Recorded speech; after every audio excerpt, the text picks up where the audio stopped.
So ಇವತ್ತು ನಾನು ಇನ್ನೊಂದು ಮುಖ್ಯ ವಿಷಯದ ಬಗ್ಗೆ ಚರ್ಚೆ ಮಾಡ್ತೀನಿ. ಓಕೆ, ಸೊ ನಾಳೆ ಗುರು ಪೂರ್ಣಿಮೆ. ಸೊ ಗುರು ಪೂರ್ಣಿಮೆ ಸಾಮಾನ್ಯವಾಗಿ ಭಾರತದಲ್ಲಿ ಎಲ್ಲರೂ ಆಚರಣೆ ಮಾಡ್ತಾರೆ. ವಿಶೇಷವಾಗಿ ಗುರುಗಳಿಗೆ ಗೌರವವನ್ನು ಸಲ್ಲಿಸ್ತಾರೆ, ಪೂಜೆಯನ್ನು ಸಲ್ಲಿಸ್ತಾರೆ. ಗುರು ಪೂರ್ಣಿಮೆ ಆಕ್ಚುಲಿ ವ್ಯಾಸದೇವರಿಗೆ ಸಮ್ಮಾನವನ್ನು ಕೊಡುವಂತಹ ಒಂದು ದಿನ. ಸೊ ವ್ಯಾಸದೇವರ ಹುಟ್ಟುಹಬ್ಬ ಅಂತ ಕೂಡ ಹೇಳ್ಬೋದು, ವ್ಯಾಸರು ಹುಟ್ಟಿದ ದಿನ ಅಂತ ಕೂಡ ಹೇಳ್ಬೋದು. ಸೊ ಈ ದಿನದಂದು ಗುರುವಾದ ಶ್ರೀಲ ವ್ಯಾಸದೇವರಿಗೆ ಸಮ್ಮಾನವನ್ನ ನಾವು ಕೊಡಬೇಕು. ಯಾಕಂದ್ರೆ ಎಲ್ಲಾ ವೇದಶಾಸ್ತ್ರಗಳನ್ನ ಕೊಟ್ಟವರು ವ್ಯಾಸದೇವರೇ. ರೈಟ್. ಮಾಯಾ ಮುಗ್ಧ ಜೀವೇರ್ನಹಿ ಸ್ವತಃ ಕೃಷ್ಣ ಜ್ಞಾನ್ ಅತಯವ ಕೃಷ್ಣ ಕೈಲೆ ವೇದ ಪುರಾಣ. ಸೊ ಮಾಯಾ ಜಗತ್ತಿನಲ್ಲಿ ಬಿದ್ದಿರುವ ನಮಗೆ ಸ್ವತಃ ನಮ್ಮ ಜ್ಞಾನ, ಆಧ್ಯಾತ್ಮಿಕ ಜ್ಞಾನ ನಮ್ಗೆ ಇರೋದಿಲ್ಲ. ಆದ ಕಾರಣ ಕೃಷ್ಣನೇ ವ್ಯಾಸದೇವರ ರೂಪದಲ್ಲಿ ಬಂದು ವೇದಶಾಸ್ತ್ರಗಳನ್ನು ಕೊಟ್ಟಿದ್ದಾರೆ. ಈ ವೇದಶಾಸ್ತ್ರಗಳನ್ನು ಓದುವ ಮುಖಾಂತರ ನಾವು ನಮ್ಮ ಜ್ಞಾನವನ್ನ ಬೆಳೆಸಿಕೊಳ್ಳಬಹುದು. ನಾವು ಮತ್ತೆ ಈ ಆಧ್ಯಾತ್ಮಿಕ ಚೇತನೆಯನ್ನ ಬೆಳೆಸ್ಕೊಳ್ಬಹುದು. ಸೊ ಅದಕ್ಕಾಗಿ ನಾವು ವ್ಯಾಸದೇವರಿಗೆ ಸಮ್ಮಾನವನ್ನು ಸಲ್ಲಿಸಬೇಕು, ಅವರ ಪೂಜೆಯನ್ನು ಮಾಡಬೇಕು. ಸೊ ಅಷ್ಟೇ ಅಲ್ಲ, ಗುರುಗಳು ವ್ಯಾಸರ ಪ್ರತಿನಿಧಿ. ಎಲ್ಲಾ ಗುರುಗಳು ವ್ಯಾಸರೇನ್ ಹೇಳಿದ್ದಾರೆ ಅದನ್ನೇ ಪ್ರಚಾರ ಮಾಡ್ತಾರೆ. ಯಾಕಂದ್ರೆ ಅಥಾರಿಟೇಟಿವ್ ಬುಕ್ಸ್ ಆರ್ ವ್ಯಾಸದೇವಸ್ ಬುಕ್ಸ್. ರೈಟ್. ಎಲ್ಲ ಉಪನಿಷತ್ಗಳು, ವೇದಗಳು, ಪುರಾಣಗಳು, ಇತಿಹಾಸಗಳು ಎಲ್ಲದರ ರಚನೆ ಮಾಡಿದರು ವ್ಯಾಸರೇ. ರೈಟ್. ಈ ಜಗತ್ತಿನ ಸಿಚುವೇಶನ್ ನೋಡಿ, ಈ ಜಗತ್ತಿನಲ್ಲಿ ಜನರಿಗೆ ಆತ್ಮಜ್ಞಾನವಿಲ್ಲ ಅನ್ನೋದನ್ನ ನೋಡಿ ವ್ಯಾಸರು ಈ ಜ್ಞಾನವನ್ನು ಕೊಟ್ಟರು. ಕೊಡೋದಷ್ಟೇ ಅಲ್ಲ, ಈ ಜ್ಞಾನವನ್ನ ಕಲಿಯುಗದ ಪ್ರಾರಂಭದಲ್ಲಿ ಅವರು ಬರೆದಿದ್ದಾರೆ. ಹಿಂದಿನ ಕಾಲದಲ್ಲಿ ಶಾಸ್ತ್ರಗಳನ್ನ ಬರೆದಿರಲಿಲ್ಲ, ಪುಸ್ತಕಗಳು ಇರಲಿಲ್ಲ. ಜನರು ಕೇಳ್ತಾ ಇದ್ರು, ಗುರುಗಳ ಮುಖದಿಂದ ಶಾಸ್ತ್ರವನ್ನ ಕೇಳಿ ಅದನ್ನ ನೆನ್ಪಿಟ್ಕೊಂತ ಇದ್ರು. ಒಂದು ಸಲ ಕೇಳಿದ್ರೆ ಸಾಕು, ಅದು ಪರ್ಮನೆಂಟ್ ಆಗಿ ಅವರ ಮೈಂಡ್ ಅಲ್ಲಿ ಪ್ರಿಂಟ್ ಆಗಿರ್ತಾ ಇತ್ತು. ಅವರಿಗೆ ಶ್ರುತಿಧರ ಅಂತ ಕರೀತಾ ಇದ್ರು. ಆದ್ರೆ ಕಾಲಕ್ರಮೇಣ ಏನಾಯ್ತಂದ್ರೆ, ಕಲಿಯುಗದ ಪ್ರಾರಂಭದಲ್ಲಿ ಜನರು ಮಂದ ಸುಮಂದ ಮತಯೋ ಮಂದ ಭಾಗ್ಯಾಹು ಭದ್ರತಾ. ಜನರಿಗೆ ಈ ಕಲಿಯುಗದಲ್ಲಿ ಅಲ್ಪಾಯುಷ ಪ್ರಾಯಣ ಅಲ್ಪಾಯುಷ ಸಭ್ಯ ಕಲವಸ್ಮಿನ್ ಯುಗೆ ಜನ ಮಂದಾಹ ಸುಮಂದಮತಿ ಮಂದಮತಿ ಮತ್ತೆ ಮಂದಭಾಗ್ಯ ಉಪದ್ರತಾಹ. ಕಲಿಯುಗದಲ್ಲಿ ಜನರ ಭಾಗ್ಯ ಚೆನ್ನಾಗಿಲ್ಲ, ಮತ್ತೆ ಯಾವಾಗಲೂ ಡಿಸ್ಟರ್ಬ್ ಆಗಿರ್ತಾರೆ. ಇಂತಹ ಜನರು ಹೇಗೆ ಶಾಸ್ತ್ರವನ್ನ ಓದಬಹುದು, ಹೇಗೆ ತಿಳ್ಕೋಬಹುದು? ಅದಕ್ಕೋಸ್ಕರ ಶಾಸ್ತ್ರಗಳನ್ನ ನಾನು ಬರೀತೀನಿ ಅಂತ ವ್ಯಾಸದೇವರು ತಮ್ಮ ಶಿಷ್ಯರ ಮುಖಾಂತರ ಎಲ್ಲ ಶಾಸ್ತ್ರಗಳನ್ನ ಬರೆದಿದ್ದಾರೆ. ಸೊ ಆಗಿನ ಕಾಲದಲ್ಲಿ ಪುಸ್ತಕ, ಪ್ರಿಂಟಿಂಗು, ಡಿಜಿಟಲ್ ಏನು ಇರಲಿಲ್ಲ. ರೈಟ್. ಎಲೆ ಮೇಲೆ ಬರಿತಾ ಇದ್ರು. ಎಲೆ ಮೇಲೆ ಬರೆದು ಅದನ್ನ ಪ್ರಿಸರ್ವ್ ಮಾಡಿದ್ದಾರೆ. ಅದನ್ನ 5,000 ವರ್ಷಗಳ ನಂತರ ಕೂಡ ನಾವು ಓದಬಹುದು. ಅಷ್ಟು ಕೇರ್ಫುಲ್ ಆಗಿ ಅದು ಪ್ರಿಸರ್ವ್ ಮಾಡ್ಕೊಂಡು ಬಂದಿದ್ದಾರೆ. ಅಫ್ಕೋರ್ಸ್ ಕೆಲವೊಂದು ಗ್ರಂಥಗಳು ನಾಶ ಆಗಿದ್ದಾವೆ ವಿದೇಶಿಯರ ದಾಳಿಯಿಂದ. ಶಾಸ್ತ್ರ ಯಾವಾಗಲೂ ಶಾಶ್ವತ, ಅದು ಮತ್ತೆ ಪ್ರೊಡ್ಯೂಸ್ ಮಾಡಬಹುದು. ದೇವರ ಇಚ್ಛೆ ಇದ್ರೆ ಅದು ಶಾಸ್ತ್ರಗಳು ಮತ್ತೆ ಪ್ರಕಟ ಆಗ್ತವೆ. ಆದ್ರೆ ಯಾವ ಶಾಸ್ತ್ರಗಳು ನಮಗೆ ಬೇಕು, ಅವಶ್ಯಕವಿದೆ, ಅಂತ ಶಾಸ್ತ್ರಗಳು ಈಗಲೂ ಕೂಡ ಲಭ್ಯವಿವೆ. ಭಗವದ್ಗೀತೆ ಆಗಿರ್ಲಿ, ಶ್ರೀಮದ್ ಭಾಗವತ ಆಗಿರ್ಲಿ, ಕೆಲವೊಂದು ವೇದಗಳು, ಉಪನಿಷತ್ಗಳಾಗಿರ್ಲಿ, ಎಲ್ಲವೂ ನಮಗೆ ಎಷ್ಟು ಬೇಕೋ ಅಷ್ಟು ಲಭ್ಯವಾಗಿವೆ. ಸೊ ಅದನ್ನ ಓದಿ ನಾವು ನಮ್ಮ ಆಧ್ಯಾತ್ಮಿಕ ಚೇತನೆಯನ್ನು ಬೆಳೆಸ್ಕೋಬಹುದು. ಸೋಮಜ್ಞಾತಿಮರಂದಸ್ಯ ಜ್ಞಾನಾಂಜನ ಶಲಾಖೆಯ ಚಕ್ಷುರುನ್ಮೀಲಿತಂ ಯೇನ ತಸ್ಮೈ ಶ್ರೀ ಗುರುವೇ ನಮಃ. ನಾವು ಅಂಧಕಾರದ ಕಗ್ಗತ್ತಿನಲ್ಲಿ ಇದ್ವಿ. ಕಗ್ಗತ್ತಲಿನಲ್ಲಿ ನಮಗೇನು ಕಾಣಿಸೋದಿಲ್ಲ. ನಾನು ಯಾರು, ಈ ಜಗತ್ತೇನು, ಈ ಜಗತ್ತಿನ ಸೃಷ್ಟಿಕರ್ತ ಯಾರು ಅನ್ನೋದು ಕಾಣಿಸೋದಿಲ್ಲ. ಅದಕ್ಕೋಸ್ಕರ ನಾವು ಗುರುಗಳ ಆಶೀರ್ವಾದವನ್ನು ಪಡೆದುಕೊಳ್ಬೇಕು. ಗುರುಗಳಿಂದ ನಾವು ಆಧ್ಯಾತ್ಮಿಕ ವಚನಗಳನ್ನ, ಮಾತುಗಳನ್ನ ನಾವು ಕೇಳಿದಾಗ ದಿವ್ಯ ಜ್ಞಾನ ಹೃದಯ ಪ್ರಕಾಶಿಸಬೇಕು. ಆ ದಿವ್ಯ ಜ್ಞಾನ ಪ್ರಕಾಶಿತವಾಗುತ್ತೆ. ಸೊ ಕಣ್ಣು ತೆಗೆಯುತ್ತೆ.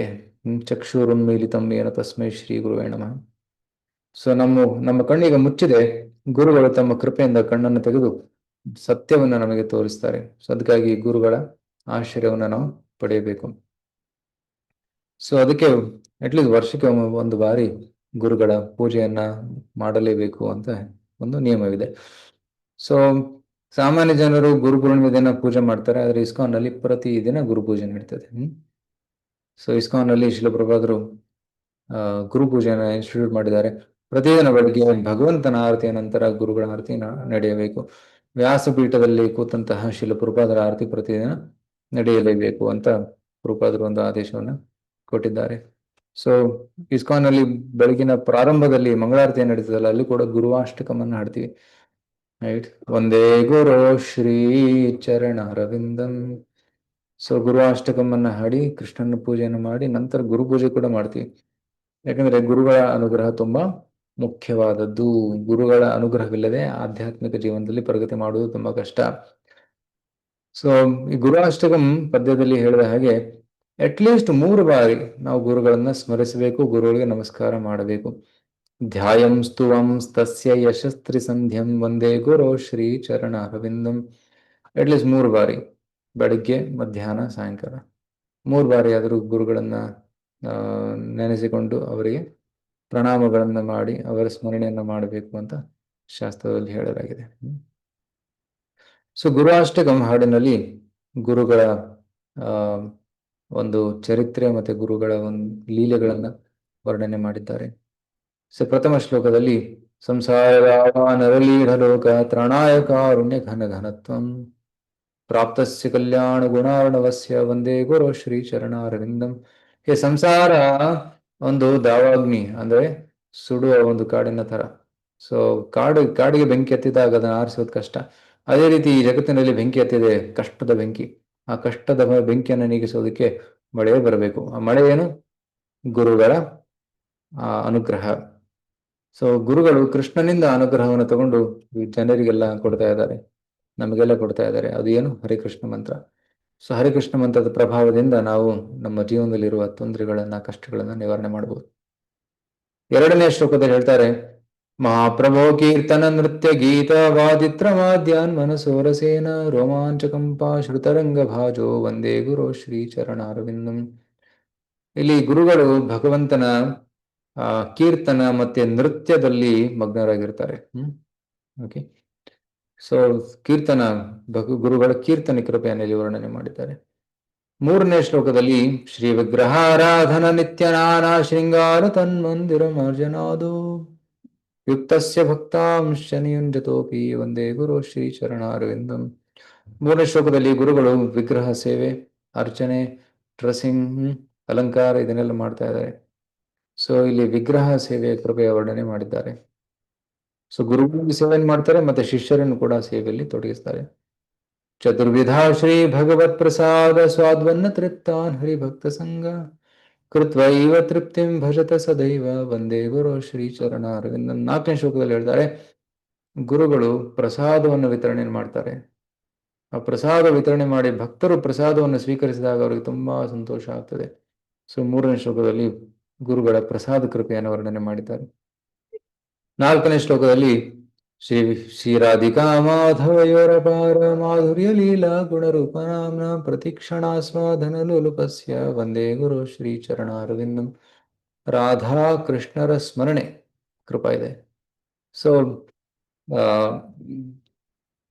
ಮಾಧುರ್ಯ ಲೀಲಾ ಗುಣರೂಪ ನಾಮ್ನ ಪ್ರತಿಕ್ಷಣ ಆಸ್ವಾದನ. ಸೊ ರಾಧಾಕೃಷ್ಣರ ಮಾಧುರ್ಯ ಲೀಲೆ, ಗುಣಲೀಲೆ, ನಾಮ ರೂಪಲೀಲೆ ಇದನ್ನೆಲ್ಲ ಅವರು ಸ್ಮರಣೆ ಮಾಡ್ತಾ ಇದ್ದಾರೆ. 6ನೇ ಶ್ಲೋಕದಲ್ಲಿ ರಾಧಾಕೃಷ್ಣ ಯುಗಲ ಸೇವಾ ಕೃಪೆಯನ್ನು ಕೊಟ್ಟಿದ್ದಾರೆ. ನಿಕುಂಜಯೋನೋ ರತಿ ಕೇಲಿ ಸಿದ್ಧಯುಕ್ತಿರಪೇಕ್ಷಣೀಯ ತತ್ರಾತಿದಾಕ್ಷಾದತಿವಲ್ಲಭಸ್ಯ ವಂದೇ ಗುರು ಶ್ರೀ ಚರಣಾರವಿಂದಂ. 6ನೇ ಶ್ಲೋಕದಲ್ಲಿ ಏನ್ ಹೇಳ್ತಾರೆ? ರಾಧಾಕೃಷ್ಣರ ಸೇವೆಯಲ್ಲಿ ಗೋಪಿಕೆಯರು ಸೇವೆ ಸಲ್ಲಿಸ್ತಾ ಇದ್ದಾರೆ. ಆ ಗೋಪಿಕೆಯರನ್ನ ಗುರುಗಳು ಅಸಿಸ್ಟ್ ಮಾಡ್ತಾ ಇದ್ದಾರೆ. ವಿಶೇಷವಾಗಿ ಮಂಜರಿ ರೂಪದಲ್ಲಿರುವ ಭಾವದಲ್ಲಿರುವ ಗುರುಗಳು ಗೋಪಿಯರನ್ನ ಅಸಿಸ್ಟ್ ಮಾಡಿ ಗೋಪಿಯರನ್ನ ಸೇವೆಯಲ್ಲಿ ರಾಧಾಕೃಷ್ಣರ ಸೇವೆಯಲ್ಲಿ ತೊಡಗಿದ್ದಾರೆ. 7ನೇ ಶ್ಲೋಕದಲ್ಲಿ ಸಾಕ್ಷಾತ್ ಹರಿತ್ವೇನ ಸಮಸ್ತ ಶಾಸ್ತ್ರೇ ಉಕ್ತಸ್ತಥಾ ಭಾರತೆ ಸದ್ಭಿಕಂತಿ ಪ್ರಭುರ್ಯ ಪ್ರಿಯವತಸ್ಯ ವಂದೇ ಗುರು ಶ್ರೀ ಚರಣಾರವಿಂದಂ. ಸೊ ಗುರುಗಳು ಹರಿತ್ವವನ್ನು ಪಡೆದಿದ್ದಾರೆ, ಅಂದರೆ ಸಾಕ್ಷಾತ್ ಹರಿತ್ವ. ಸೊ ಗುರುಗಳು ಯಾವಾಗಲೂ ಭಗವಂತನ ಸಂಪರ್ಕದಲ್ಲಿದ್ದಾರೆ. ಆದ ಕಾರಣ ಗುರುಗಳನ್ನ ನಾವು ಭಗವಂತನ ಹಾಗೆಯೇ ನಾವು ಗೌರವಿಸಬೇಕು ಅಂತ ಹೇಳಲಾಗಿದೆ. ಯಾಕಂದ್ರೆ ಗುರುಗಳು ತುಂಬಾ ಪ್ರಿಯರಾದವರು, ಕೃಷ್ಣನಿಗೆ ತುಂಬಾ ಪ್ರಿಯರಾದವರು. ನಂತರ 8ನೇ ಶ್ಲೋಕದಲ್ಲಿ ಏನ್ ಹೇಳ್ತಾರೆ ಅಂದ್ರೆ, ಸೊ ಆ ಯಸ್ಯ ಪ್ರಸಾದ ಭಗವತ್ ಪ್ರಸಾದ ಯಸ್ಯಾ ಪ್ರಸಾದ ನಗತಿ ಕುತೋಪಿ. ಯಾವಾಗ ನಾವು ಗುರುಗಳನ್ನ ಸಂತುಷ್ಟಗೊಳಿಸ್ತೀವಿ ಆಗ ಕೃಷ್ಣ ಸಂತುಷ್ಟನಾಗ್ತಾನೆ. ಗುರುಗಳನ್ನ ಸಂತುಷ್ಟಗೊಳಿಸಲಿಲ್ಲ ಅಂದರೆ ನಾವು ಸಂತುಷ್ಟರಾಗೋದಿಲ್ಲ. ಕೃಷ್ಣ ಸಂತುಷ್ಟರಾಗೋದಿಲ್ಲ, ನಮಗೆ ಕೃಪೆ ಸಿಗೋದಿಲ್ಲ. ಅದಕ್ಕಾಗಿ ನಾವು ಆ ಗುರುಗಳನ್ನ ಸಂತುಷ್ಟಪಡಿಸೋದಕ್ಕೆ ನಾವು ಪ್ರಯತ್ನ ಪಡಬೇಕು. ಈ ರೀತಿ ಗುರುಗಳ ಮಹಿಮೆಯನ್ನ ಶ್ರೀಲ ವಿಶ್ವನಾಥ ಚಕ್ರ ಠಾಕೂರರು ಈ ಗೃಹಾಷ್ಟಕಂ ಪ್ರಾರ್ಥನೆಯಲ್ಲಿ ವರ್ಣನೆ ಮಾಡಿದ್ದಾರೆ. ಮತ್ತೆ ನಾಳೆ ದಿನ ಇನ್ನೊಂದು ಶುಭ ದಿನ, ಅದೇನೆಂದ್ರೆ ಗುರು ಪೂರ್ಣಿಮೆ ದಿನ ಶ್ರೀಲ ಸನಾತನ ಗೋಸ್ವಾಮಿಯವರು ಈ ತಮ್ಮ ಪ್ರಕಟ ಲೀಲೆಯನ್ನ ಅಂತ್ಯಗೊಳಿಸಿ ತಮ್ಮ ಭಗವದ್ಧಾಮಕ್ಕೆ ಮರಳಿದರು. ಅವರ ತಿರೋಭಾವ ದಿವಸ ನಾಳೆ. ಸೊ ಸನಾತನ ಗೋಸ್ವಾಮಿಯರು 6 ಗೋಸ್ವಾಮಿಯರಲ್ಲಿ ಹಿರಿಯರು. ಸೊ ರೂಪ ಸನಾತನ ಇವರು ಅಣ್ಣ ತಮ್ಮಂದಿರು. ಸನಾತನ ಗೋಸ್ವಾಮಿ ಹಿರಿಯರು, ರೂಪ ಗೋಸ್ವಾಮಿ ಚಿಕ್ಕವರು. ಸೊ ಸನಾತನ ಗೋಸ್ವಾಮಿ ಚೈತನ್ಯ ಮಹಾಪ್ರಭುಗಳ ತುಂಬಾ ನಿಕಟ ಭಕ್ತರು. ಸೊ ಚೈತನ್ಯ ಮಹಾಪ್ರಭುಗಳು ಸನಾತನ ಗೋಸ್ವಾಮಿಗೆ ವೃಂದಾವನಕ್ಕೆ ಬರಮಾಡಿಕೊಂಡು ವೃಂದಾವನದಲ್ಲಿ ಇದ್ಕೊಂಡು ಭಕ್ತಿಯ ಪ್ರಚಾರ ಮಾಡೋದಕ್ಕೆ ಹೇಳಿದ್ದರು. ಸೊ ಮೂಲತಃ ಸನಾತನ ಗೋಸ್ವಾಮಿ ಮತ್ತು ರೂಪ ಗೋಸ್ವಾಮಿ ಕರ್ನಾಟಕದವರೇ. ಸೊ ಕರ್ನಾಟಕದಿಂದ ಅವರ ಪೂರ್ವಜರು ಬಂಗಾಳ ಪ್ರದೇಶಕ್ಕೆ ಅವರು ಸ್ಥಳಾಂತರಗೊಂಡಿದ್ದರು, ಮೈಗ್ರೇಟ್ ಆಗಿದ್ರು. ಸೊ ರೂಪ ಸನಾತನ ಮತ್ತೆ ಅನುಪಮ 3 ಜನ ಅಣ್ಣ ತಮ್ಮಂದಿರು. ಸೊ ರೂಪ ಸನಾತನ ತುಂಬಾ ಏನಂತಾರೆ ದಕ್ಷರಾಗಿದ್ರು, ವಿದ್ವಾಂಸರಾಗಿದ್ರು. ಅದಕ್ಕೋಸ್ಕರ ನವಾಬ್ ಹುಸೇನ್ ಶಾ ಇವರನ್ನ ಫೋರ್ಸ್ಫುಲಿ ತನ್ನ ಕೆಲಸಕ್ಕೆ ಇಟ್ಕೊಂಡ್ಬಿಟ್ಟ. ರೈಟ್. ಸೊ ಬಲೋತ್ಪಾದಿತವಾಗಿ ಕೆಲಸಕ್ಕೆ ಇಟ್ಕೊಂಡ್ಬಿಟ್ಟ. ಅವರಿಗೆ ಕೆಲಸ ಮಾಡೋ ಇಷ್ಟ ಇರಲಿಲ್ಲ. ರೂಪ ಸನಾತನರ ತಂದೆಗೂ ಕೂಡ ಮೆಲೆಚ್ಚರ ಸೇವೆ ಮಾಡುವ ಇಚ್ಛೆ ಇರಲಿಲ್ಲ. ಆದ್ರೆ ನವಾಬ್ ಹುಸೇನ್ ಶಾ ಏನಂತಾನೆ, ನೀವು ನನ್ನ ಸೇವೆ ಮಾಡಲಿಲ್ಲ ಅಂದ್ರೆ ಎಲ್ಲ ಹಿಂದೂಗಳನ್ನ ನಾನು ಧರ್ಮಾಂತರಗೊಳಿಸ್ತೀನಿ, ಅವರಿಗೆ ತೊಂದರೆಯನ್ನು ಕೊಡ್ತೀನಿ ಅಂತ ಬ್ಲ್ಯಾಕ್ ಮೇಲ್ ಮಾಡ್ತಾ ಇದ್ರು. ಅದಕ್ಕೋಸ್ಕರ ಇವರು ಒಪ್ಕೊಂಡ್ರು. ಸೊ ರೂಪ ಸನಾತನ ಗೋಸ್ವಾಮಿಗೆ ಹೆಸರನ್ನು ಕೊಟ್ಬಿಟ್ಟ, ದವೀರ್ ಖಾಸ್ ಮತ್ತೆ ಸಕರ್ ಮಲಿಕ್. ಸೊ ಈ ರೀತಿ ಹೆಸರನ್ನು ಕೂಡ ಕೊಟ್ಟು ಮುಸ್ಲಿಮರ ತರನೇ ಬಟ್ಟೆ ಉಟ್ಕೊಂಡು ಅವರು ಸೇವೆ ಮಾಡ್ತಾ ಇದ್ರು ಅಲ್ಲಿ ನವಾಬ್ ಹುಸೇನ್ ಶಾ ಕೆಳಗಡೆ. ನವಾಬ್ ಹುಸೇನ್ ಶಾ ಇವರಿಬ್ಬರಿಗೆ ರಾಜ್ಯವನ್ನು ಒಪ್ಪಿಸಿ ಅವರು ತಮ್ಮ ರಾಜ್ಯವನ್ನ ವಿಸ್ತಾರಗೊಳಿಸೋದಕ್ಕೆ ಯುದ್ಧಕ್ಕೆ ಹೋಗ್ತಾ ಇದ್ರು ಅವಾಗ.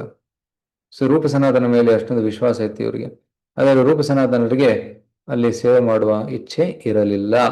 ಯಾವಾಗ ನಾವು ಇದನ್ನ ಬಿಟ್ಟು ಹೋಗ್ತೀವಿ ಅಂತ ಅವರಿಗೆ ಒಂದು ಹಂಬಲವಿತ್ತು. ಸೊ ರೂಪ ಸನಾತನ ಗೋಸ್ವಾಮಿಯರು ಚೈತನ್ಯ ಮಹಾಪ್ರಭುಗಳಿಗೆ ಪತ್ರವನ್ನು ಕೂಡ ಬರೀತಾ ಇದ್ರು, ನಮ್ಗೆ ಇಲ್ಲಿರೋದಕ್ಕೆ ಆಸೆ ಇಲ್ಲ, ದಯವಿಟ್ಟು ನಮ್ಗೆ ಏನಾದ್ರು ಮಾರ್ಗವನ್ನ ಕೊಡಿ ಅಂತ.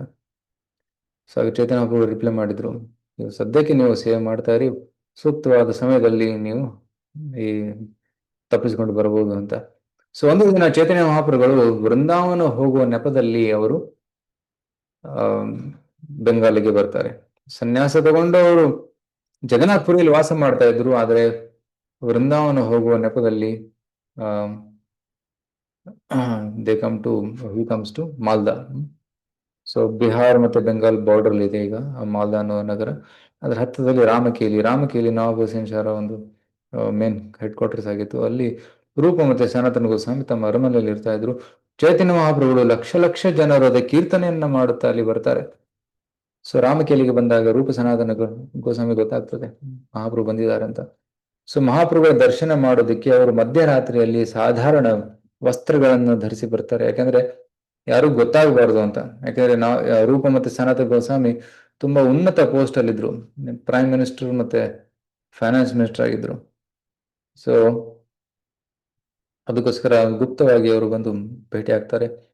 ಚೈತನ್ಯ ಮಹಾಪ್ರಭುಗಳಿಗೆ ದಂಡವತ್ ನಮಸ್ಕಾರ ಹಾಕಿ ಅವರಿಗೆ ಅವರ ಕೃಪೆಯನ್ನು ಬೇಡ್ತಾರೆ. ಚೈತನ್ಯ ಮಹಾಪ್ರಭು ತಮ್ಮ ಪಾದವನ್ನು ಅವರ ಹಸ್ತದ ಮೇಲೆ ಶಿರದ ಮೇಲೆ ಇಟ್ಟು ಅವರಿಗೆ ಅನುಗ್ರಹವನ್ನು ನೀಡ್ತಾರೆ. ಅಲ್ಲಿ ಅವರಿಗೆ ದೀಕ್ಷೆಯನ್ನು ಕೊಡ್ತಾರೆ. ಸೊ ರೂಪ ಗೋಸ್ವಾಮಿ ಸನಾತನ ಗೋಸ್ವಾಮಿ ಅಂತ ಹೆಸರು ಬಂದಿದ್ದು ಅವಾಗ. ರೂಪ ಮತ್ತೆ ಸನಾತನದ ಹೆಸರು ಕೊಟ್ಟಿದ್ದು ಚೈತನ್ಯ ಮಹಾಪ್ರಭು. ಅದಕ್ಕೆ ಮುಂಚೆ ದಬೀರ್ ಘಾಸ್ ಮತ್ತೆ ಸಾಕರ್ ಮಲಿಕ್ ಅಂತ ಅವರ ಹೆಸರಾಗಿತ್ತು. ಸೊ ಅದಕ್ಕೂ ಮುಂಚೆ I think Amar, Santosh and Shri Vallabha, ಈ ಮೂರು ಹೆಸರಿತ್ತು. ಅಮರ್ ಅಂಡ್ ಸಂತೋಷ್ ಇವರ ಹೆಸರಾಗಿತ್ತು. ನಂತರ ದಬೀರ್ ಘಾಸ್, ಸಾಕರ್ ಮಲಿಕ್, ನಂತರ ರೂಪ ಸನಾತನ. ಸೊ ಸಾಮಾನ್ಯವಾಗಿ ನಾವು ರೂಪ ಗೋಸ್ವಾಮಿ ಸನಾತನ ಗೋಸ್ವಾಮಿ ಅಂತ ಸಂಬೋಧನೆಯನ್ನು ಮಾಡ್ತೀವಿ. ಸೊ ಆಗ ಚೇತನ ಹೇಳ್ತಾರೆ, ಆಯ್ತು ಈಗ ನೀವು ಸದ್ಯಕ್ಕೆ ಇಲ್ಲಿರಿ, ಸೂಕ್ತವಾದ ಸಮಯದಲ್ಲಿ ನೀವು ಬಂದು ನನ್ನನ್ನ ಭೇಟಿಯಾಗಿ ವೃಂದಾವನದಲ್ಲಿ ಅಂತ ಹೇಳ್ತಾರೆ. ಸೊ ಚೈತನ್ಯ ಮಹಾಪ್ರಭು ಅವ್ರಿಗೆ ಅನುಗ್ರಹವನ್ನು ಕೊಟ್ಟು ದೀಕ್ಷೆಯನ್ನು ಕೊಟ್ಟು ಕನೆ ನಾಟ್ಶಾಲೆ ಹೋಗಿ ಕನೆ ನಾಟ್ಶಾಲದಲ್ಲಿ ಕೃಷ್ಣನ ದರ್ಶನ ಮಾಡಿಕೊಂಡು ಮತ್ತೆ ವಾಪಸ್ ಜಗನ್ನಾಥಪುರಿಗೆ ಬರ್ತಾರೆ. ಈಗ ಸನಾತನ ಗೋಸ್ವಾಮಿ ಚೈತನ್ಯ ಮಹಾಪ್ರಭುಗೆ ರಿಕ್ವೆಸ್ಟ್ ಮಾಡ್ತಾರೆ, ನೀವು ಲಕ್ಷ ಲಕ್ಷ ಜನರನ್ನು ಕರ್ಕೊಂಡು ಬೃಂದಾವನಕ್ಕೆ ಹೋದರೆ ಬೃಂದಾವನದ ಪರಿಸರ ಹಾಳಾಗ್ತದೆ, ರೈಟ್? ಅಲ್ಲಿ ಪರಿಸರ ಡಿಸ್ಟರ್ಬ್ ಆಗ್ತದೆ, ಅದಕ್ಕೆ ನೀವು ಅಲ್ಲಿಗೆ ಹೋಗಬೇಡಿ. ನೀವು ಹೋದ್ರೆ ಒಬ್ರು ಅಥವಾ ಇಬ್ಬರನ್ನು ಕರ್ಕೊಂಡು ಹೋಗಿ, ಇಷ್ಟು ಜನರನ್ನು ಕರ್ಕೊಂಡು ಹೋಗ್ಬೇಡಿ ಅಂತ ಹೇಳ್ತಾರೆ. ಆಗ ವಾಪಸ್ ಬಂದ್ಬಿಡ್ತಾರೆ ಚೈತನ್ಯ ಮಹಾಪ್ರಭುಗಳು. ನಂತರ ರೂಪ ಗೋಸ್ವಾಮಿ ಸೂಕ್ತವಾದ ಸಮಯ ನೋಡಿಕೊಂಡು ಆ ಜೈಲಿನಿಂದ ಅಥವಾ ಜೈಲಲ್ಲ ರಾಜ್ಯದಿಂದ ಪರಾರಿಯಾಗಿ ವೃಂದಾವನಕ್ಕೆ ಹೋಗ್ತಾರೆ ಮಹಾಪ್ರಭುವನ್ನು ಭೇಟಿ ಆಗೋದಕ್ಕೆ. ಆದರೆ ಸನಾತನ ಗೋಸ್ವಾಮಿ ಎಸ್ಕೇಪ್ ಆಗಕ್ ಆಗ್ಲಿಲ್ಲ, ಯಾಕಂದ್ರೆ ನವಾಬ್ ಹುಸೇನ್ ಶಾ ಬಿಡ್ತಾ ಇರ್ಲಿಲ್ಲ. ಮತ್ತೆ ಕೆಲವೊಂದು ಕಾರ್ಯಗಳಿತ್ತು, ಪೆಂಡಿಂಗ್ ಕೆಲಸಗಳಿತ್ತು, ಅದನ್ನೆಲ್ಲ ಮುಗಿಸಿ ಹೋಗ್ಬೇಕಂತ ಅವರ ಇಚ್ಛೆ. ಸೊ ಕೆಲವು ಸಮಯದ ನಂತರ ಸನಾತನ್ ಗೋಸ್ವಾಮಿ ಕೂಡ ಕೆಲಸ ಮಾಡೋದ್ರಲ್ಲಿ ಆಸಕ್ತಿ ಇರಲಿಲ್ಲ. ಸೊ ಅವರು ಸಿಕ್ ಲೀವ್ ಹಾಕಿ, ಜ್ವರ ಬಂದಿದೆ ಅಂತ ಹೇಳಿ ಅವರು ಮನೇಲಿ ಕೂತ್ಕೊಂಡು ಭಾಗವತ ಓದ್ತಾ ಇದ್ರು. ಹಲವಾರು ಬ್ರಾಹ್ಮಣರನ್ನ ಮನೇಲಿ ಬರಮಾಡ್ಕೊಂಡು ಅವ್ರ ಜೊತೆ ಕೂತ್ಕೊಂಡು ಭಾಗವತ ಓದ್ತಾ ಇದ್ರು. ಸೊ ನವಾಬ್ ಹುಸೇನ್ ಶಾ ಮಂತ್ರಿ ಬಂದು ನೋಡ್ತಾನೆ, ಏನಾಗಿಲ್ಲ ಇವರಿಗೆ, ಭಾಗವತ ಓದ್ತಾ ಇದ್ದಾರೆ. ಸೊ ನವಾಬ್ ಹುಸೇನ್ ಶಾ ರಿಪೋರ್ಟ್ ಮಾಡ್ತಾರೆ. ನವಾಬ್ ಹುಸೇನ್ ಶಾ ಖುದ್ದಾಗಿ ಬರ್ತಾನೆ ನೋಡೋದಕ್ಕೆ, ಸನಾತನ್ ಏನಾಯ್ತು, ಸಾಕರ್ ಮಲ್ಲಿಕ್ ಏನಾಯ್ತು, ಹೇಗ್ ಬರ್ತಾ ಇಲ್ಲ ನೀನು ಅಂತ ಕೇಳಿದಾಗ ಸನಾತನ್ ಗೋಸ್ವಾಮಿ ಹೇಳ್ತಾರೆ, ಆಕ್ಚುಲಿ ನನಗೆ ಕೆಲಸ ಮಾಡೋ ಆಸಕ್ತಿ ಇಲ್ಲ, ನಾನು ಬರೋದಿಲ್ಲ ಅಂತಾರೆ. ನವಾಬ್ ಹುಸೇನ್ ಶಾ ಹೇಳ್ತಾರೆ, ನೀನು ಬರೋದಿಲ್ಲ ಆದ್ರೆ ನಿನ್ಗೆ ಸೂಕ್ತವಾದ ದಂಡವನ್ನು ಕೊಡ್ತೀನಿ, ಏನ್ ಮಾಡ್ತೀಯ ಮಾಡ್ಕೊಡಿ ಅಂತಾರೆ. ಆಗ ನವಾಬ್ ಹುಸೇನ್ ಶಾ ಸನಾತನ ಗೋಸ್ವಾಮಿಯನ್ನ ಜೈಲಲ್ಲಿ ಕೂಡಾಕ್ತಾರೆ. ಸೊ ಜೈಲಲ್ಲಿದ್ದಾಗ ಸನಾತನ ಗೋಸ್ವಾಮಿ ಇಲ್ಲಿಂದ ಹೇಗೆ ಹೊರಗೆ ಹೋಗೋದು ಅಂತ ಯೋಚನೆ ಮಾಡ್ತಾ ಇದ್ರು. ಆಗಲ್ಲಿ ಜೈಲ್ಗೆ ಒಬ್ಬ ಸೆಕ್ಯೂರಿಟಿ ಗಾರ್ಡ್ ಇದ್ರು, ಜೈಲ್ ಕೀಪರ್. ಆಗ ಸನಾತನ ಗೋಸ್ವಾಮಿ ಜೈಲ್ ಕೀಪರ್ಗೆ ಹೇಳ್ತಾರೆ, ನೋಡು, ನಾನು ಪ್ರಧಾನಮಂತ್ರಿ ಆಗಿದ್ದಾಗ ನಿನ್ಗೆ ಸಹಾಯ ಮಾಡಿದ್ದೀನಿ, ಈಗ ನೀನು ನನಗೆ ಸಹಾಯ ಮಾಡು. ಸೊ ಅದೇನಂತ ಕೇಳಿದಾಗ ಸನಾತನ ಗೋಸ್ವಾಮಿ ಹೇಳ್ತಾರೆ, ನೋಡು, ಇಲ್ಲಿಂದ ನಾನು ಮಕ್ಕಾ ಹೋಗ್ಬೇಕು, ಮಕ್ಕಾ ಹೋಗೋದಕ್ಕೆ ನನಗೆ ಹೆಲ್ಪ್ ಮಾಡು. ಹಾಗೆ ಮುಸ್ಲಿಮರಿಗೆ ಮಕ್ಕಾ ಪ್ರದೇಶ ತುಂಬಾ ಸೂಕ್ತ, ಒಳ್ಳೆ ತೀರ್ಥ ಸ್ಥಳ. ಹೇಳ್ತಾರೆ, ನಾನು ಅಲ್ಲಿ ಹೋಗ್ಬೇಕು, ಅದಕ್ಕೆ ನೀನು ನನಗೆ ಸಹಾಯ ಮಾಡು. ಸೊ ನಿನ್ಗೂ ಕೂಡ ಜನ್ನತ್ ಸಿಗುತ್ತೆ. ಸೊ ಖುದಾ ನಿನ್ ಮೇಲೆ ಆಶೀರ್ವಾದ ಮಾಡ್ತಾನೆ, ನಿನ್ ಬಿಟ್ಬಿಡು ಅಂತ. ಅವನು ಭಯ ಆಗ್ತದೆ, ಬಿಡೋದಿಲ್ಲ ಅವರು. ಯಾಕಂದ್ರೆ ನಾವು ಹುಸೇನ್ ಶಾ ಗೊತ್ತಾಗ್ಬಿಟ್ರೆ ನನ್ನ ಕಟ್ಟಾಗುತ್ತೆ, ಸನ್ ಬಿಡೋದಿಲ್ಲ ಅಂತ. ಆಗ ಸನಾತನ ಗೋಸ್ವಾಮಿ ಹೇಳ್ತಾನೆ, ಆಯ್ತು, ನಿನಗೆ 5,000 ಚಿನ್ನದ ನಾಣ್ಯ ಕೊಡ್ತೀನಿ. ಅವರು ಒಪ್ಪೋದಿಲ್ಲ. ಅದು 7,000 ಕೊಡ್ತೀನಿ ಅಂತಾರೆ. ಆಗ ಆಯ್ತು, ಲೋಭಕ್ಕೆ ಒಪ್ಕೊಂಡ್ಬಿಡ್ತಾನೆ. ಆದ್ರೆ ಏನ್ ಮಾಡ್ಲಿ, ನಾನು ಏನ್ ರೀಸನ್ ಹೇಳಿ? ಆಗ ಸನಾತನ ಗೋಸ್ವಾಮಿ ಹೇಳ್ತಾರೆ, ಹೇಳು, ಇವನು ಶೌಚಕ್ಕಾಗಿ ಹೋಗಿದ್ದ ಗಂಗಾ ನದಿ ತಟದಲ್ಲಿ. ಸೊ ಅಲ್ಲಿ ಹೋದಾಗ ಗಂಗಾ ನದಿಯಲ್ಲಿ ಬಿದ್ಬಿಟ್ರು, ಕೈ ಕಾಲಿಗೆ ಸರಪಳಿ ಕಟ್ಟಿತ್ತು, ಅದ್ರ ಜೊತೆನೆ ಒಳಗಡೆ ಬಿದ್ಬಿಟ್ರು, ಹುಡುಕಾಡದೆ ಸಿಗ್ಲಿಲ್ಲ ಅಂತ ಹೇಳ್ಬಿಡು. ಸೊ ಆಯ್ತು ಅಂತ ಹೇಳಿ ಪರಾರಿ ಆಗಿಬಿಡ್ತಾರೆ ಸನಾತನ ಗೋಸ್ವಾಮಿ. ಸೊ ಸನಾತನ ಗೋಸ್ವಾಮಿ ಒಬ್ಬ ಅಸಿಸ್ಟೆಂಟ್ ಇದ್ರು, ಅವ್ರ ಜೊತೆ ಹೋಗ್ತಾರೆ. 8 ಚಿನ್ನದ ನಾಣ್ಯವನ್ನು ತಗೊಂಡಿದ್ದ ಈಶಾನ್. ಏನು ತರಬಾರ್ದು ಅಂತ ಹೇಳಿದ್ರು, ಆದ್ರೂ ಕೂಡ 8 ಚಿನ್ನದ ನಾಣ್ಯ ಇಟ್ಕೊಂಡು ಅವ್ರು ಓಡೋಗ್ತಾರೆ. ಸೊ ಅವರು ಕಾಡು ಮಾರ್ಗದಲ್ಲಿ ಬಂಗಾಲದಿಂದ ಬಿಹಾರ್, ಉತ್ತರ ಪ್ರದೇಶ್ ಎಲ್ಲ ದಾಟ್ಕೊಂಡು ಇಲ್ಲಿ ಬರ್ಬೇಕಿತ್ತು, ಇಲ್ಲಿಗೆ ಬೃಂದಾವನಕ್ಕೆ. ಸೊ ಅದ್ರ ಮಧ್ಯದಲ್ಲಿ ಕಾಡು ಪ್ರದೇಶ ಇತ್ತು, ಅಲ್ಲಿ ಒಂದು ರಾತ್ರಿ ವಸತಿ ಮಾಡ್ಬೇಕಾಗಿತ್ತು. ಅಲ್ಲಿ ಅವರು ವಸತಿ ಮಾಡುವಾಗ ಅಲ್ಲಿಯ ಒಬ್ಬ ವಸತಿ ಗೃಹದ ಮಾಲೀಕ ಏನು ಅವ್ರ ಹತ್ರ ಒಬ್ರು ಜ್ಯೋತಿಷ್ ಹೇಳಿದ್ರು, ಇವ್ರು ಬರ್ತಾ ಇದಾರೆ, ಇವ್ರ ಹತ್ರ ಚಿನ್ನದ ನಾಣ್ಯಗಳಿದೆ ಅಂತ ಹೇಳ್ಬಿಟ್ಟಿದ್ದ. ಅದಕ್ಕೋಸ್ಕರ ರಾತ್ರಿ ಇವರನ್ನ ಕೊಂದು ಆ ಚಿನ್ನದ ನಾಣ್ಯಗಳನ್ನು ದೋಚ್ಕೋಬೇಕು ಅಂತ ಸಂಚಿತ್ತು. ಅದಕ್ಕೋಸ್ಕರ ಸನಾತನ ಗೋಸ್ವಾಮಿ ಗೊತ್ತಾಯ್ತು, ಯಾಕಂದ್ರೆ ತುಂಬಾ ಬುದ್ಧಿವಂತರು, ಅವರು ಪೊಲಿಟಿಷಿಯನ್ ಆಗಿದ್ರು. ತಕ್ಷಣ ಗೊತ್ತಾಗ್ತದೆ, ಇವು ತುಂಬಾ ಹೆಚ್ಚು ಮಾನ ಸಮ್ಮಾನ ಕೊಡ್ತಾ ಇದ್ದಾನೆ, ಏನೋ ಗಡ್ಬಡಿದೆ ಅಂತ ಗೊತ್ತಾದಾಗ ಈಶಾನ್ ಹತ್ರ ಕೇಳ್ತಾರೆ, ಏನಾದ್ರು ತಂದಿದ್ಯಾ ನೀನು? ಆಗ ಈಶಾನ್ ಹೇಳ್ತಾನೆ, ಹೌದು ಸ್ವಾಮಿ, 7 ಚಿನ್ನದ ನಾಣ್ಯಗಳಿವೆ, ಕೊಟ್ಬಿಡು ಅಂತಾನೆ. ಇದನ್ನ ನೋಡಿ ಮಾಲೀಕನಿಗೆ ಆಶ್ಚರ್ಯ. ಅಯ್ಯೋ, ನೀವು ಕೊಡದೆ ಹೋಗಿದ್ರೆ ನಿಮ್ಮನ್ನು ಕೊಂದು ಬಿಡ್ತಾ ಇದ್ದ. ಎಂತ ಪ್ರಾಮಾಣಿಕ ಜನರು ನೀವು, ನನ್ಗೆ ಬೇಡ, ನೀವು ಇಟ್ಕೊಳ್ಳಿ ಅಂತ. ಆಗ ಸನಾತನ ಗೋಸ್ವಾಮಿ ಹೇಳ್ತಾರೆ, ನೋಡು ಇದನ್ನ ತಗೊಂಡ್ಬಿಡು. ಈ ಕಾರಣದಿಂದ ನೀವು ನಮ್ಮನ್ನ ಕೊಲ್ಲಕ್ ಬರ್ತಾ ಇದ್ರಿ, ಇದನ್ನ ನಾವು ಇಟ್ಕೊಂಡ್ಬಿಟ್ರೆ ಮುಂದೆ ಯಾರಾದ್ರೂ ಬೇರೆ ನನ್ನನ್ನು ಕೊಲ್ತಾರೆ, ಅದಕ್ಕೆ ತಗೊಂಡ್ಬಿಡು ಅಂತಾರೆ. ಸೊ ರಾತ್ರಿಯಲ್ಲಿ ಮಲ್ಕೊಂತಾರೆ. ಮತ್ತೆ ನೆಕ್ಸ್ಟ್ ಡೇ ಹೋಗುವಾಗ ನಮ್ಮನ್ನ ಈ ಕಾಡು ದಾಟೋದಕ್ಕೆ ಸಹಾಯ ಮಾಡಿ ಅಂತ ಹೇಳ್ತಾರೆ. ಆಗ ಮಾಲೀಕ ಹೇಳ್ತಾನೆ, ಆಯ್ತು, ನಾನು ಒಬ್ಬರನ್ನು ಕಳಿಸ್ತೀನಿ, ಅವರು ನಿಮ್ಮನ್ನ ಈ ಕಾಡನ್ನ ದಾಟಿಸ್ತಾರೆ. ಸೊ ಹೋಗುವಾಗ ಈಶಾನ್ ಮುಖದಲ್ಲಿ ಏನೋ ಒಂದು ಸ್ವಲ್ಪ ಏನಂತಾರೆ, ಹೆದರಿಕೆ ಅನ್ನೋದಿತ್ತು. ಕಣ್ಣಲ್ಲಿ ಗೊತ್ತಾಗುತ್ತೆ, ಕಣ್ಣಲ್ಲಿ ಅವನ ಮನೋಭಾವ ಏನಿದೆ ಅಂತ ಗೊತ್ತಾಗ್ಬಿಡುತ್ತೆ. ಸನಾತನ ಹೇಳ್ತಾರೆ, ಏನಾದರೂ ಇದೆಯಾ ಇನ್ನು ಅಂತ. ಆಗ ಈಶಾನ್ ಹೇಳ್ತಾನೆ, ಪ್ರಭು, ಒಂದು ಚಿನ್ನದ ನಾಣ್ಯ ಮಾತ್ರ ಇದೆ, ನಮ್ಮ ದಾರಿಯಲ್ಲಿ ಏನಾದರೂ ತಿಂಡಿಗೆ ಬೇಕಾಗ್ಬೋದು ಅಂತ. ಆಗ ಸನಾತನ ಗೋಸ್ವಾಮಿ ಹೇಳ್ತಾರೆ, ನಿನಗೆ ಭಗವಂತನ ಮೇಲೆ ಪೂರ್ಣ ಶ್ರದ್ಧೆ ಇಲ್ಲ, ವಾಪಸ್ ಹೋಗು ಅಂತಾರೆ. ಈಶಾನನ್ನು ವಾಪಸ್ ಕಳಿಸ್ತಾರೆ. ಸನಾತನ ಗೋಸ್ವಾಮಿ ಒಬ್ಬರೇ ಅವರು ಹೋಗ್ತಾರೆ. ದಾರಿಯಲ್ಲಿ ಶ್ರೀಕಾಂತ ಅವರ ಬ್ರದರ್ ಇನ್ ಲಾ ಅವ್ರ ಭೇಟಿ ಆಗ್ತದೆ. ಅಲ್ಲಿ ಅವರಿಗೆ ಒಂದು ಬಟ್ಟೆನೂ ಚೆನ್ನಾಗಿ ಉಟ್ಕೊಂಡಿರ್ಲಿಲ್ಲ, ಅದಕ್ಕೆ ಒಂದು ಚಾದರ್ ಕೊಡ್ತಾರೆ. ತುಂಬಾ ಕಾಸ್ಟ್ಲಿ ಚಾದರ್ ಇತ್ತು. ಆ ಚಾದರ್ ಉಟ್ಕೊಂಡು ಅವ್ರು ಮುಂದೆ ಬರ್ತಾರೆ. ಬಂದು ವಾರಾಣಸಿಗೆ ಬರ್ತಾರೆ. ವಾರಾಣಸಿಯಲ್ಲಿ ಚೈತನ್ಯ ಮಹಾಪ್ರಭುಗಳಿದ್ರು. ಅವರು ವೃಂದಾವನಕ್ಕೆ ಹೋಗಿ ದರ್ಶನ ಮಾಡ್ಕೊಂಡು ವಾಪಸ್ ಬಂದಿದ್ರು. ಆಗ ವಾರಾಣಸಿಯಲ್ಲಿ ಇರುವಾಗ ಆ ಚಂದ್ರಶೇಖರಾಚಾರ್ಯ ಮನೆಯಲ್ಲಿ ಅವರು ಇರ್ತಾ ಇದ್ರು. ಒಂದು ದಿನ ಚೈತನ್ಯ ಮಹಾಪ್ರಭು ಹೇಳ್ತಾರೆ ಚಂದ್ರಶೇಖರಾಚಾರ್ಯರಿಗೆ, ನೀವು ಹೊರಗಡೆ ಹೋಗಿ ನೋಡಿ, ಯಾರೋ ಬಂದಿದ್ದಾರೆ ಅಂತ, ಯಾರೋ ಭಕ್ತರು ಬಂದಿದ್ದಾರೆ ಅಂತ. ಆಗ ಚಂದ್ರಶೇಖರಾಚಾರ್ಯ ಹೊರಗಡೆ ಹೋಗಿ ನೋಡ್ತಾನೆ, ಯಾರೂ ಇಲ್ಲ, ಕಾಣಿಸ್ಲಿಲ್ಲ. ಹೊರಗಡೆ ಬಂದು ಹೇಳ್ತಾರೆ, ಮಹಾಪ್ರಭು ಯಾರು ಬಂದಿಲ್ಲ. ಆಗ ಮಹಾಪ್ರಭು ಹೇಳ್ತಾರೆ, ಯಾರು ಬಂದು ಇರ್ಬೋದಲ್ಲ ಹೊರಗಡೆ. ಹೌದು, ಒಬ್ಬ ಮುಸ್ಲಿಂ ಫಕೀರ್ ಇದ್ದಾನೆ. ಆ ಫಕೀರ್ ಎಲ್ಲ ಕೆಟ್ಟ ಬಟ್ಟೆ ಉಟ್ಕೊಂಡಿದ್ದಾನೆ, ಅವರಿದ್ದಾರೆ. ಹೌದು, ಅವರೇ, ಕರಿ ಕರಿ ಅವ್ರನ್ನ ಅಂತ. ಸೊ ಮುಸ್ಲಿಂ ಫಕೀರನ್ನು ಒಳಗಡೆ ಕರೀತಾರೆ. ಚೇತನ ಒಬ್ರು ಎದ್ದು ಹೋಗಿ ಅವ್ರನ್ನ ಆಲಿಂಗನ ಮಾಡ್ತಾರೆ. ವೆಲ್ಕಮ್ ವೆಲ್ಕಮ್ ಸನಾತನ, ಬಾ ಬಾ ಒಳಗಡೆ ಬಾ ಅಂತಾರೆ. ಆಗ ಸನಾತನ ಗೋಸ್ವಾಮಿ ಸಂಕೋಚ ಆಯ್ತು. ಮಹಾಪ್ರಭು, ನನ್ನ ಸ್ಪರ್ಶ ಮಾಡಬೇಡಿ, ನಾನು ತುಂಬಾ ದೂರದಿಂದ ನಡ್ಕೊಂಡ್ ಬಂದಿದ್ದೀನಿ, ನಾನು ಅನ್ಕ್ಲೀನ್ ಆಗಿದ್ದೀನಿ, ಚೆನ್ನಾಗಿ ಸ್ನಾನ ಕೂಡ ಮಾಡಿಲ್ಲ, ನಾನು ಕೂದಲೆಲ್ಲ ಬೆಳೆದಿದೆ, so please please don't touch me. Chetana ಅವರು ಹೇಳ್ತಾರೆ, ಭಗವಂತನ ಭಕ್ತರನ್ನ ನೋಡೋದೇ ಕಣ್ಣಿನ ಪರ್ಫೆಕ್ಷನ್, ಭಗವಂತನ ಭಕ್ತರ ಹೆಸರನ್ನು ಕೇಳುವುದೇ ಕಿವಿಯ ಪರ್ಫೆಕ್ಷನ್, ಭಕ್ತರ ಹೆಸರನ್ನು ಹೇಳುವುದೇ ನಾಲಿಗೆಯ ಒಂದು ಪರ್ಫೆಕ್ಷನ್, ಮತ್ತೆ ಭಕ್ತರ ಅಂಗವನ್ನ, ಪಾದವನ್ನು ಸ್ಪರ್ಶ ಮಾಡುವುದೇ ನಮ್ಮ ತ್ವಚೆಯ ಒಂದು ಪರ್ಫೆಕ್ಷನ್. ಈ ರೀತಿ ಹೊಗಳ್ತಾರೆ. ಹಾಗೆ ಚಂದ್ರಶೇಖರ್ ಆಚಾರ್ಯ ಹೇಳ್ತಾರೆ, ಸನಾತನನ್ ಕರ್ಕೊಂಡು ಹೋಗು, ಒಳ್ಳೆ ಏನಂತಾರೆ ಶೇವಿಂಗ್ ಮಾಡಿಸಿ ಒಳ್ಳೆ ಬಟ್ಟೆಗಳನ್ನು ಕೊಡು ಅಂತಾರೆ. ಆಗ ಚಂದ್ರಶೇಖರ್ ಆಚಾರ್ಯ ಅವರನ್ನ ಎಲ್ಲ ಕರ್ಕೊಂಡೋಗಿ ಸ್ನಾನ ಮಾಡಿಸಿ ಶೇವಿಂಗ್ ಮಾಡಿಸಿ ನಂತರ ಹೊಸ ಬಟ್ಟೆ ಕೊಡೋದು ಬರ್ತಾರೆ. ಸನಾತನ ಗೋಸ್ವಾಮಿ ಹೇಳಿದ್ರೆ, ಹೊಸ ಬಟ್ಟೆ ಬೇಡ, ನಿಮ್ಮ ಮನೆಯಲ್ಲಿ ಹಳೆ ಬಟ್ಟೆಗಳು ಇರ್ಬೇಕು, ಅದನ್ನ ಕೊಡಿ ಅಂತಾರೆ. ಸೊ ಅದನ್ನ ತಗೊಂಬಂದ್ ಕೊಡ್ತಾರೆ. ನಂತರ ಚೈತನ್ಯ ಮಹಾಪ್ರಭು ಆದ್ರೆ ಚೈತನ್ಯ ಮಹಾಪ್ರಭು ನೋಡ್ತಾರೆ, ಅವರು ಒಂದು ಹೊಸ ಚಾದರನ್ನ ಉಟ್ಕೊಂಡಿದ್ರು, ಅದ್ರ ಮೇಲೆ ಹಿಂಗೆ ತೀಕ್ಷ್ಣವಾಗಿ ನೋಡ್ತಾ ಇದ್ರು. ಸನಾತನ ಗೋಸ್ವಾಮಿ ಅರ್ಥ ಆಯ್ತು, ಮೋಸ್ಟ್ಲಿ ಚೈತನ್ಯ ಮಹಾಪ್ರಭುಗಳು ಇದನ್ನ ಅವರಿಗೆ ಅದು ಹಿಡಿಸ್ತಾ ಇಲ್ಲ, ನಾನು ಸನ್ಯಾಸವ ಸ್ವೀಕರಿಸಿದ್ದೀನಿ, ಆದ್ರೆ ವೈರಾಗಿ ಆಗಿದ್ದೀನಿ, ಆದ್ರೆ ಈ ಕಾಸ್ಟ್ಲಿ ಬಟ್ಟೆನ ಉಟ್ಕೊಳ್ತಾ ಇದ್ದೀನಿ ಅಂತ. ಆಗ ಸನಾತನ ಗೋಸ್ವಾಮಿ ಅಲ್ಲಿ ಧೋಬಿ ಘಾಟ್ ಇತ್ತು, ಒಂದು ಧೋಬಿ ಘಾಟಿಗೆ ಹೋಗಿ ಅಲ್ಲಿ ಧೋಬಿ ಇದ್ದ, ಅವ್ರಿಗೆ ಹೇಳ್ತಾರೆ, ನೀನು ಹಳೆ ಚಾದರ್ ಕೊಡು ನನಗೆ, ಈ ಹೊಸ ಚಾದರ್ ನೀನ್ ತಗೋ ಅಂತ. ಅವನಿಗೆ ಆಶ್ಚರ್ಯ ಆಯ್ತು, ಇಷ್ಟು ಕಾಸ್ಟ್ಲಿ ಚಾದರ್ ಫ್ರೀ ಆಗಿ ಸಿಗ್ತಾ ಇದೆ, ಹಳೆ ಚಾದರ್ ಕೇಳ್ತೇವೆ, ನಿಜಾನ ಅಂತ ಕೇಳಿ, ಹೌದು ನಿಜ, ತಗೋ ಅಂತ ಎಕ್ಸ್ಚೇಂಜ್ ಮಾಡ್ಕೊಂಡು ಬರ್ತಾರೆ. ಆಗ ಚೇತನ ಮಹಾಪ್ರಭು ನೋಡ್ತಾರೆ, ವೆರಿ ಗುಡ್, ವೈರಾಗಿ ಆದವರು ಇಂಥ ಒಂದು ಐಷಾರಾಮಿ ಜೀವನ ನಡೆಸಬಾರದು, ಸರಳವಾದ ಉಡುಗೆ, ಸರಳವಾದ ಊಟ, ಸರಳವಾದ ಒಂದು ಲೈಫ್ ಸ್ಟೈಲ್ ಇರಬೇಕು ಅಂತ ಹೇಳ್ತಾರೆ.